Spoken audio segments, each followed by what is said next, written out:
मालकानगिरी जिले में आयोजित है त्रिरंगा यात्रा पताका देखाई शुभारंभ कले अतिरिक्त जिलापाल। अप्रैल 22 तारिख दिन जम्मूर पहलगाम ठारे आतंकवादी विभत्स कांडर जवाब रे भारतर यशस्वी प्रधानमंत्री श्री नरेंद्र मोदी निर्देश रे भारत आतंकवादी विरुद्ध रे मई 7 तारिख दिन ऑपरेशन सिंदूर आरंभ करितला। भारतीय सेनाबाहिनी अभूतपूर्व साहस पराकाष्ठा जो पाकिस्तान में थिबा आतंकवादी अड्डा ध्वंस पाइबा सह बहु आतंकवादी मृताहत होइथिले। एही आक्रमण रे व्यतिग्रस्त होई मात्र 3 दिन पर मई 10 तारिख दिन पाकिस्तान अस्त्र विरतिर प्रस्ताव देइथिला। भारतीय सेनार शौर्य और पराक्रम जो आज देशवासी गर्वित। आज मालकानगिरी जिला प्रशासन पक्षरु एक त्रिरंगा रैली अनुष्ठित होई जाइछि।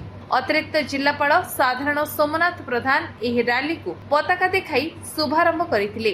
भारत माता की जय वंदे मातरम ध्वनि रे गगन पवन प्रकंपित होइथिला। बहु संख्यार स्थानीय जनता, जिल्लार नागरिक समाज, बणिक संघ, विभिन्न सामाजिक संगठन, स्वेच्छासेवी संगठन एवं मिशन शक्ति महिला एही रैली रे जोग देइथिले। सकाळ 8टा समय रे एही त्रिरंगा शोभायात्रा बिजू पट्टनायक इंडोर स्टेडियम रु बाहरी डीएनके खेल पड़िया पर्यंत जाइथिला। जनसाधारणक मनरे अपूर्व उत्साह, उद्दीपना और विजयर आनंद सह देश प्रेमर मनोभाव देखिबाकु मिलिथिला।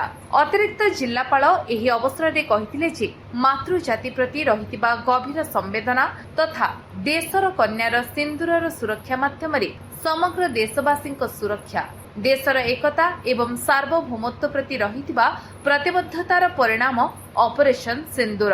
मालकानगिरी वासुदेव जेना रिपोर्ट, विश्व विजय न्यूज ओडिशा।